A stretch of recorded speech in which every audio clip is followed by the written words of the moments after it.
편평사마귀는 전염성도 굉장히 높고 인간 유두종 바이러스라고 하는 바이러스에서 발생하는, 따라서 어디선가 접촉에 의해서 옮겨오는 경우. 안녕하세요, 의사일생 성일쌤입니다.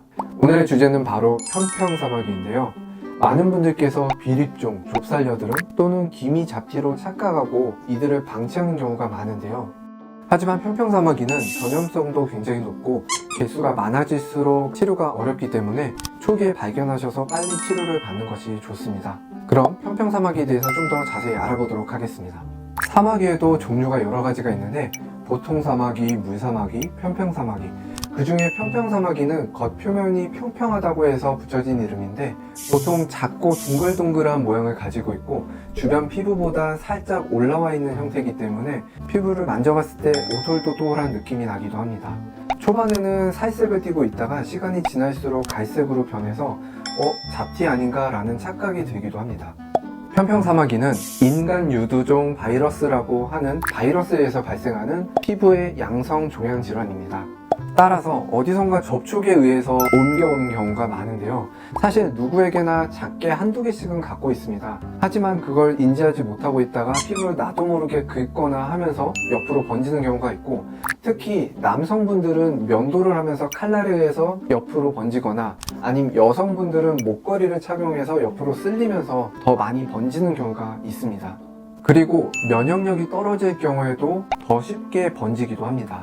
편평사마귀를 치료하는 방법은 그 병변 자체를 완전히 제거해 주는 것이 가장 중요한데, 그 중에 가장 흔히 쓰이고 있는 것은 레이저입니다.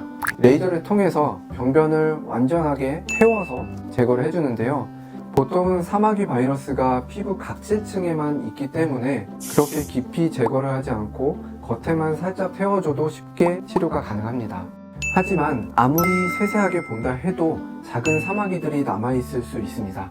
따라서 재발이 쉬운 질환이기 때문에 두세 번 정도의 반복적인 치료가 필요할 수도 있습니다.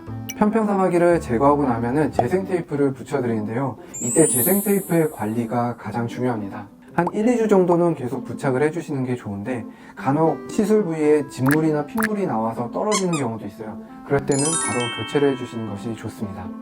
그리고 1, 2주 후가 지난 후에 피부가 어느 정도 아물었을 때는 재생테이프를 떼고 그때부터는 재생크림을 발라주시는 것이 좋습니다. 하지만 피부 표면이 어느 정도 아물었다 해도 아직은 연한 피부이기 때문에 평소에 세안도 살살 해주시고 색소 침착을 예방하기 위해서 선크림, 자외선 차단제도 꼭 발라주시는 것이 좋습니다. 겉으로는 몇 개 없어 보여도 자세히 보면은 생각보다 개수가 많고 일주일 정도는 재생테이프를 꼭 붙여주셔야 안전하기 때문에 직장을 다니시거나 중요한 일정이 있으신 분들은 이러한 점을 꼭 숙지하셔서 시술 받으시는 걸 추천드립니다. 이번 영상에서는 편평사마귀에 대해 알아봤는데요. 또 궁금하신 점이 있으면 댓글로 남겨주시고 오늘도 영상 시청해주셔서 감사합니다. 안녕.